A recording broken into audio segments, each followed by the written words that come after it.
Assalamualaikum warahmatullahi wabarakatuh. Perkenalkan, nama saya Megani Mahadivi Jakti, absen 14 dari kelas 10 DKV 2. Di sini saya akan mempresentasikan tentang teks negosiasi bagian B, yaitu mengevaluasi isi teks negosiasi dan membandingkannya dengan teks lainnya. Sebelumnya, teks negosiasi merupakan teks yang menggambarkan aktivitas tawar-menawar yang dilakukan oleh dua pihak ataupun lebih untuk mencapai kesepakatan bersama. Terdapat 2 poin.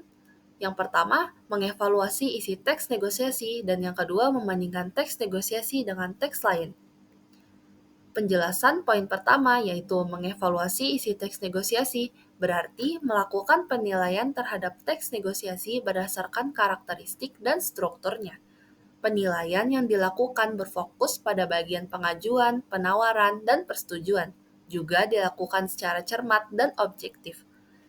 Penjelasan poin kedua yaitu aktivitas membandingkan satu teks dengan teks lainnya bertujuan mengetahui persamaan dan perbedaan teks, sehingga dapat mengetahui karakteristik fungsi dan tingkat efektif kedua teks. Contohnya, dalam teks bentuk surat penawaran. Surat penawaran adalah surat yang dibuat dan ditujukan kepada pihak lain dengan tujuan menawarkan barang atau jasa.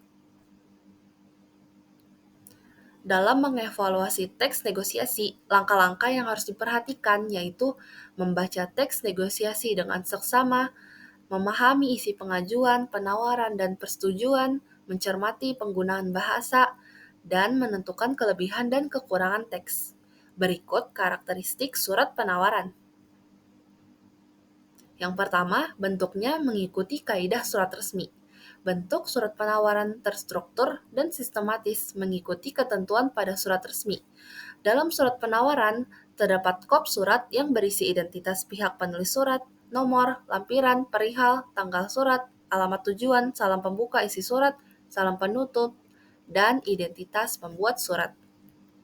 Selanjutnya, berisi penawaran produk, barang, atau jasa. Inti dari surat penawaran adalah menawarkan produk baik berupa barang atau jasa. Selanjutnya, menggunakan bahasa resmi. Bahasa yang digunakan adalah bahasa resmi atau baku sesuai dengan pedoman umum ejaan bahasa Indonesia. Dan yang terakhir, bersifat persuasif.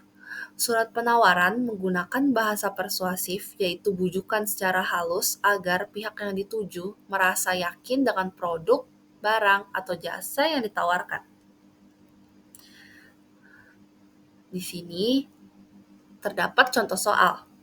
Sebuah tindakan yang akan dilakukan pertama kali supaya negosiasi berjalan dengan lancar adalah tindakan A. Membandingkan beberapa pilihan atau opsi. B. Mengajak membuat suatu kesepakatan. C. Menetapkan serta menegaskan lagi tujuan negosiasi. D. Memberi alasan mengapa harus dibuat kesepakatan. E. Mengevaluasi kekuatan dan komitmen bersama. Jawaban yang tepat adalah B. Mengajak membuat kesepakatan. Sekian dari saya, mohon maaf apabila ada kekurangan.